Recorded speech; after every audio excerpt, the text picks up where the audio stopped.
Sveiki! Be šeimininkės teritorijos Vilniaus mieste. Pasakysite, kad tai yra visiška utopija, kai kiekvienas medinis sandėliukas turi šeimininką.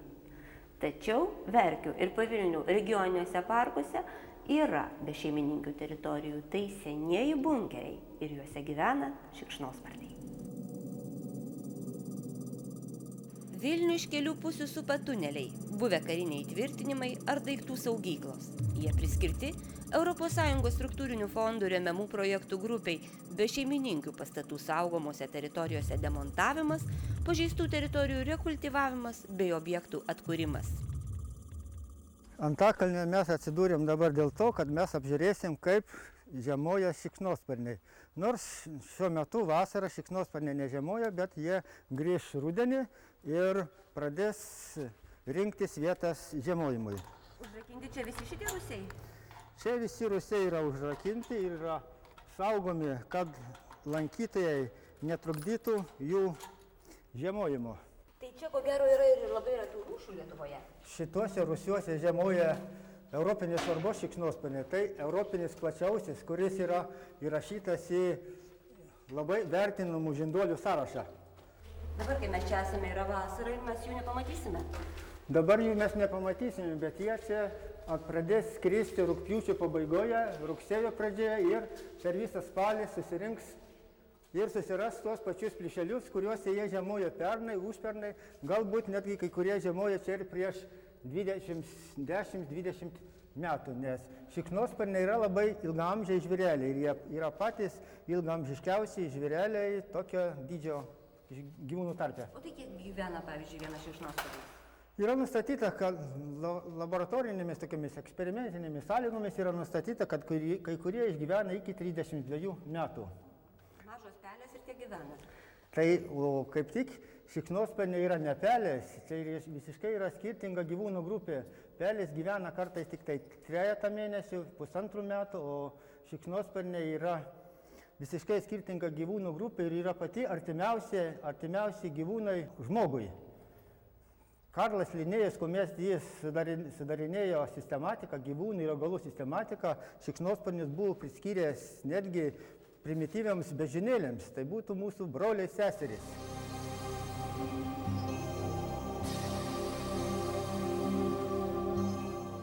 Šikšnosparniai – tai vieninteliai žinduoliai, kurie gali skraidyti, todėl dažnai žmonės juos vadina naktiniais paukščiais.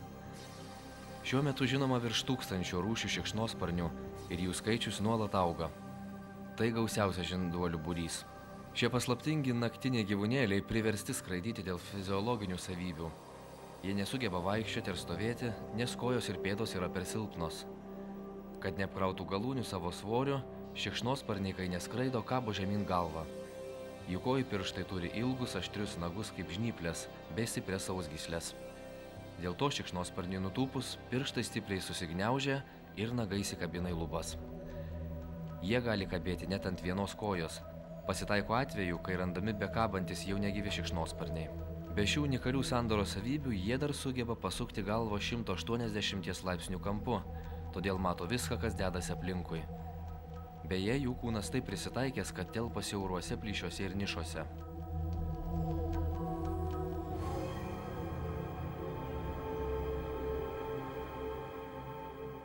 Lietuvoje gyvena 15 rūšių šikšnosparnių. Mažiausias yra šikšniukas nykštukas, kuris tesveria vos 5 gramus. O stambiausias – rudasis nakviša. Jis užauga iki 36 gramų. Šikšnosparniai pastaruoju metu sparčiai nyksta visoje Europoje. Jiems išsaugoti imtas įvairių priemonių.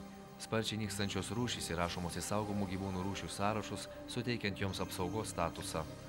Šiuo metu iš Lietuvoje žinomų 15 šikšnosparnių rūšių net 11 yra įtrauktos į Lietuvos raudonąją knygą, saugomos pagal Berno konvenciją arba ES direktyvą. Verkių ir Pavilnių regioninių parkų direkcija turi rūpinti šiais sparnuotais gyvūnėliais, bet nepanašu, kad šis rūpestis direkcijai būtų nemalonus.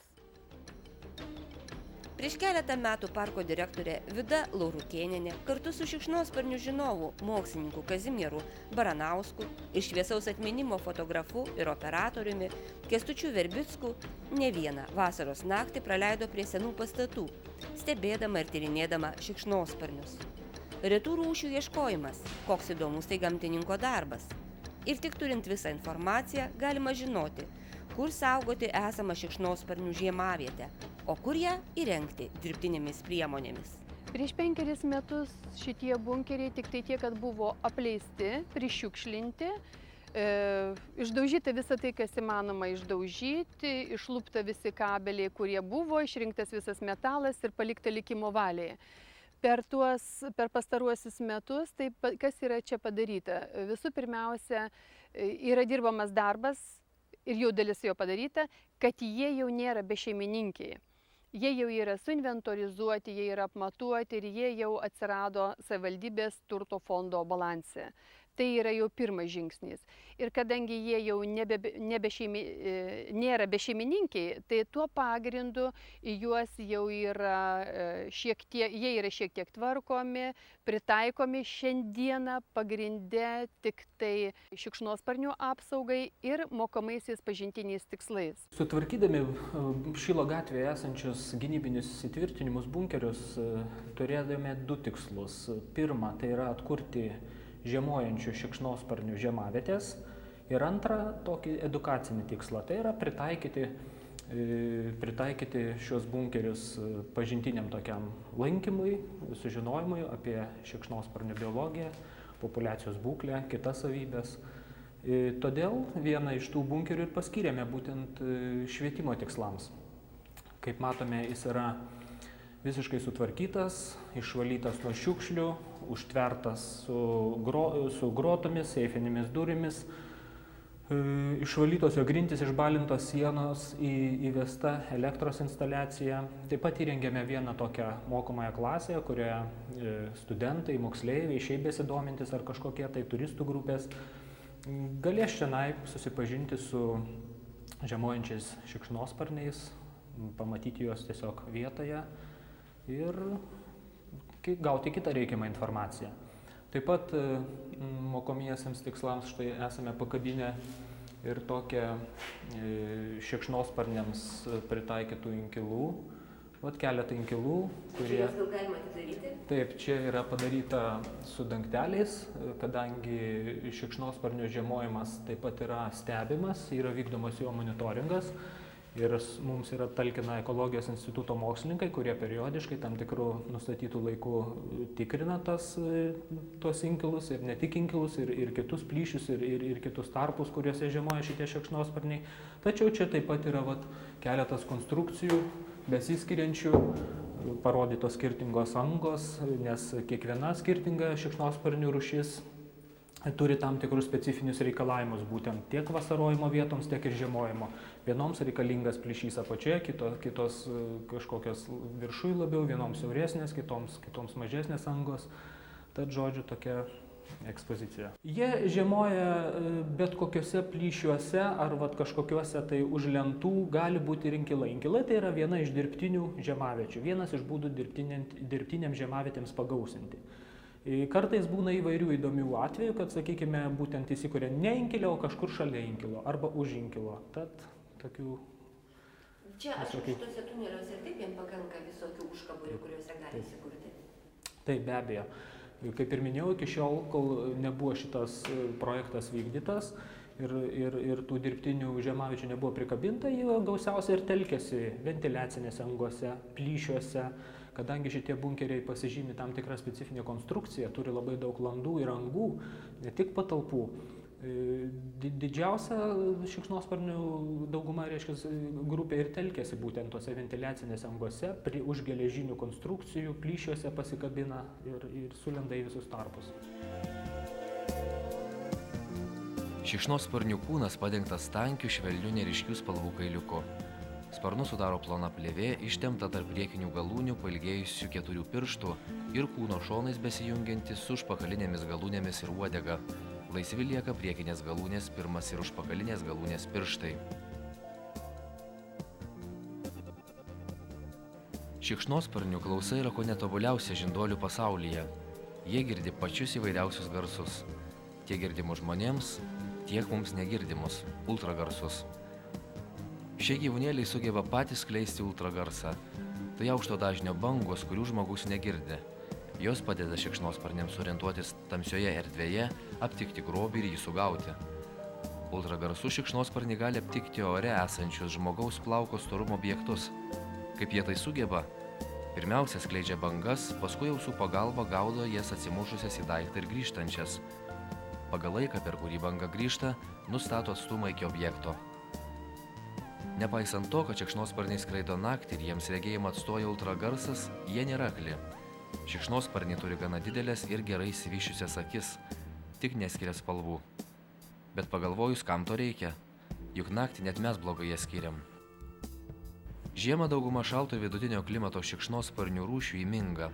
Miego metu naudoja sukauptas riebalų atsargas. Visi gyvybiniai procesai veikia labai taupiu režimu. Sulėtėja medžiagų apykaita, apie 20 kartų kvėpavimas, apie 40 kartų širdies plakimas, nukrinta kūno temperatūra. Žiemojimui renkasi patalpas, kur nėra skersvėjo, garso, šviesos trikdžių, laikosi pastovi temperatūra, dažniausiai teigiama ir yra drėgna. Tai rūsiai, požemiai, uolos. Kelios rūšys gali išgyventi net tada, kai trumpą laiką išbūna minusinėje temperatūroje, užklupus šalnoms. Dalis šikšnosparnių, nepakęsdami šalčio, migruoja žiemą į šiltesnio klimato šalis. Keletas jų nukeliauja labai didelius atstumus. Pavyzdžiui, šiaurinėje Šiaurės Amerikos dalyje gyvenantys šikšnosparniai, Kanados, Jungtinių Amerikos valstijų, migruoja į Meksiką ar Meksikos įlankos pakrantę. Rudieji nakvišos, ieškodami tinkamos vietos žiemojimui, iš Lietuvos nuskrenda ne 1600 km atstumą ir žiemoja Olandijoje, Vokietijoje, Prancūzijoje bei Čekijoje. Šikšnosparniai yra labai naudingi. Jie sunaikina daugybę vabzdžių kenkėjų, grambuolių, ūsuočių, uodų, mašalų. Per naktį vienas gyvūnėlis gali sumedžioti iki 1/3 savo kūno svorio grobio, o vienos nakties grobis siekia tūkstančius, šimtus tūkstančių vabzdžių. Pagalvokit, kiek suėda net ir nedidelė šių naktinių gyvūnėlių kolonija. Na štai, kaip jau ir minėjau, vieną iš salių skyrėme tokiai edukaciniai veiklai, tai yra buvo pagaminti suolai, yra ir įvesta, kaip minėjau, elektra ir mes, direkcijos darbuotojai, galime atsivežti specialią įrangą, tai yra multimedija, ekraną, kur galime demonstruoti tiek susuktus klipus šikšnosparnio apsaugos tematiką, tiek skaidrės rodyti, tiek vesti lekcijas, tiek pasikviesti specialistus kažkokiom paskaitom ir, žodžiu, tokiu būdu informuoti, supažindinti visuomenę, kokiu tikslu tie bunkeriai paskirti šikšnosparnio apsaugai, dėl ko jos reikia saugoti, kodėl jie vertingi ir kitus tokius aktualius klausimus. O kam tokias paskaitas skaitote? Tokios paskaitos visų pirma įdomios keliautojams, kadangi mūsų parkai yra įdomus, jie yra Vilniaus mieste, jie yra prieinami ir greitai ir pasiekiami, todėl mūsų direkcija organizuoja pažintinius žygius. Rudens, žiemos, pavasario laikotarpiais labai daug keliaujančių domisi tiek kultūros, tiek gamtinėmis vertybėmis. Ir žinoma, jeigu maršrutas eina, tai, sakykime, Šilo gatve, pro bunkerius, tai nepraleidžiame progos visada supažindinti tais klausimais. Be abejo, kadangi, kaip minėjau, į šikšnosparnių monitoringą yra įsitraukę ir mokslininkai, to pasinaudodami progą, čia ir studentai visada ateina susipažinti su rūšim, pamatyti gyvai jas ir tai yra viena iš galimybių, sakykime, prisiartinti prie to skraidančio žinduolio.